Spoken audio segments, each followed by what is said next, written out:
on the build-up to deployment, we constantly receiving videos and lectures that were just guided for dehumanization, filled with racial slurs, Haji, raghead, etc. And these videos that were shown were completely grotesque. Seriously, seeing Iraqis shot in half with a M240 machine gun, just literally shot in half. You see the blood and guts spilling all over the show. And the room, it would become filled with energetic, "Hoorah!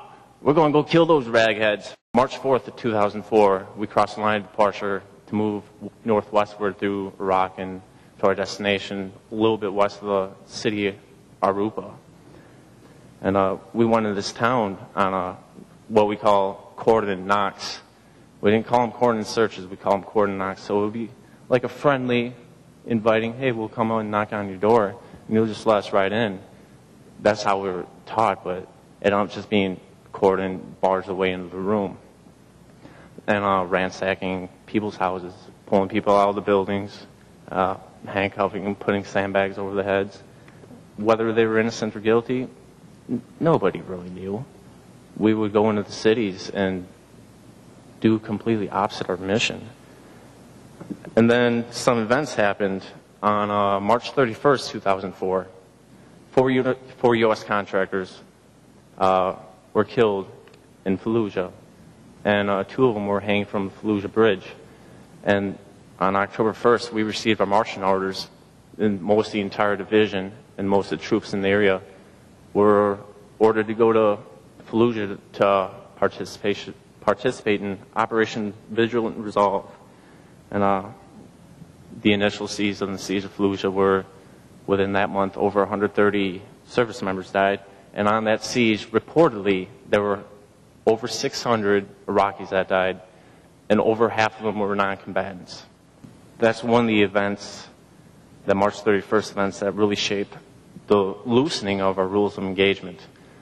If we wanted to, we could shoot somebody that was carrying a shovel. We could shoot somebody with a cell phone, because somehow they remote control detonate their bombs.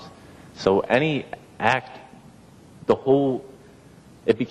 line became very blurry about what hostile act and hostile intent was. Everything just became hostile act. If you feel threatened, pull the trigger. Shoot them dead. I was a motor transport operator, so I ended up becoming a heavy machine gunner most of the time while I was there. I drove every now and then. But then, so being that we were in charge of transporting detainees that were taken from the town, whether they're guilty or not, I don't know. And I don't know where they went. They just went to regiment. But with the detainees, a lot of times they're called detainees. You really can't call them prisoner of wars, because that gives them rights. So they get called detainees. They can be held from whatever amount of time. And I've personally witnessed detainees being butt-stroked in the face with the rifle butts, knocking out teeth. I've seen them thrown out of the backs of the trucks. In the daytime, some of the guards, they would, it was a game pretty much. They would, in the middle of the sun, this is April, it's very hot. In the middle of the day, deprive the detainees of water, but then in the middle of the night, keep them up all night and just make them force feed them water just so they would piss themselves. And some Marines thought that was pretty funny. I was at a position at a time where I could get out of it, but I didn't say anything, so I'm just as guilty for allowing it to happen as anybody else that participated in it. In 2003, when the war against Iraq first started, I was a part of the invading force. It was up to my battalion to go in on the second day after the Marines. And while I was over there in Iraq, I noticed a curious piece of graffiti on the walls. I read the saying before, but I never thought much about it. And that saying was, "Only the dead have seen the end of war." And over the years, I've thought about what it meant.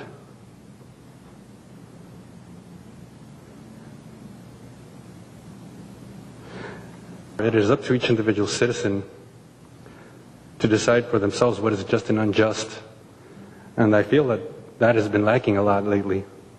People are too busy with everything with their own lives to notice what's going on. halfway around the world, because after all, it's over there. It's not happening here. And I feel that this needs to change. People need to start realizing what is happening and how it affects us over here. I come in, I get a phone call to say that you're accepted for inpatient treatment for your substance abuse, and I look at the screen as I'm being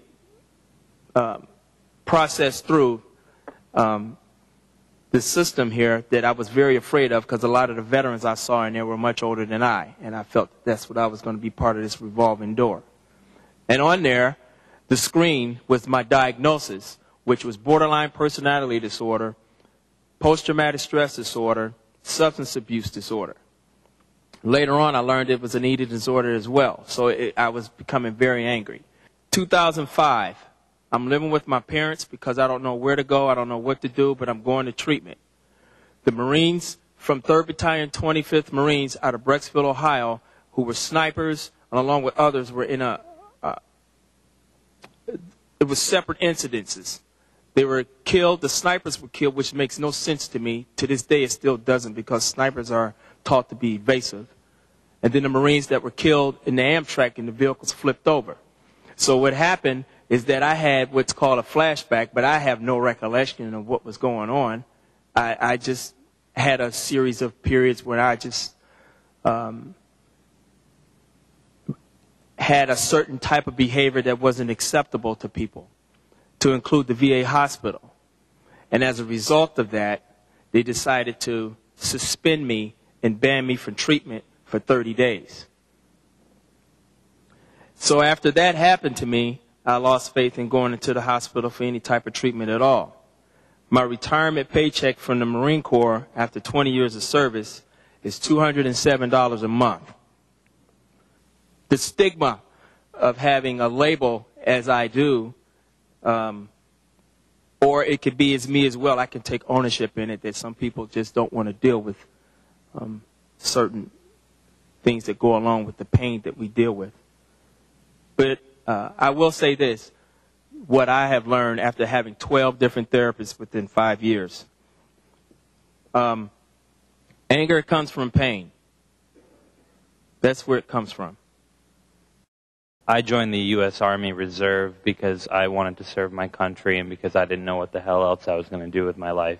It was very important for me to get into the Army. It mattered a lot to me. And it was very important to me to be a military policeman because I saw a special honor in that. 9/11 happened.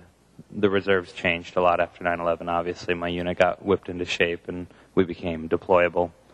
So they stood our unit down after tearing us apart. They took away most of the best of our NCO Corps and used them to plus up other units that were on their way to Iraq. Sent our unit home and told us not to get too comfy. 6 months later, they called us back.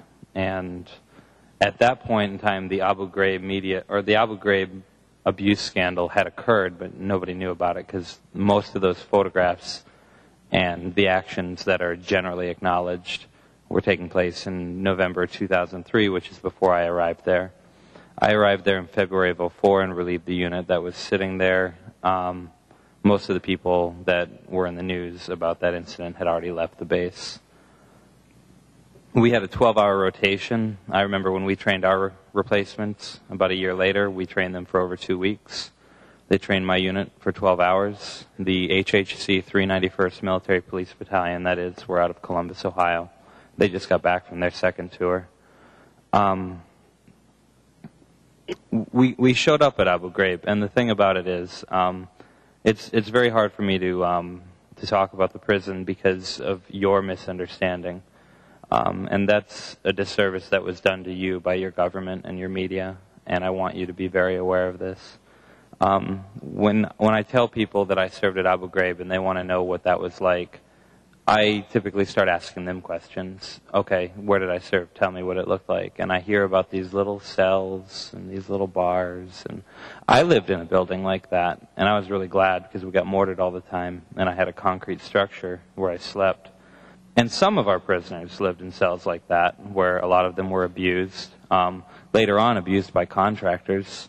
That happened while I was serving there. Like I said, I'm a military policeman, and I take a lot of special honor in that. I take that very seriously. When I saw the photographs of the Abu Ghraib media scandal, which was while I was serving at Abu Ghraib, is when I first saw those. They disgusted me, and they made me question my desire to serve. These camps, they were completely undefended. Abu Ghraib was in a depression, which means all the ground around us was higher. So these mortarmen that were firing mortars at us had increased range due to the terrain. So we went ahead and took all of these prisoners of ours and we put them in one of the most dangerous places on the planet. And my prisoners were killed. My prisoners were killed by mortar fire. My prisoners were killed by stray rounds that were coming in from battles that were occurring around my base. My prisoners were killed by malnutrition. Prisoners were killed by lack of medication. They were killed by lack of sanitation. We relied upon contracted labor to provide all of our necessary services, and they failed us every day.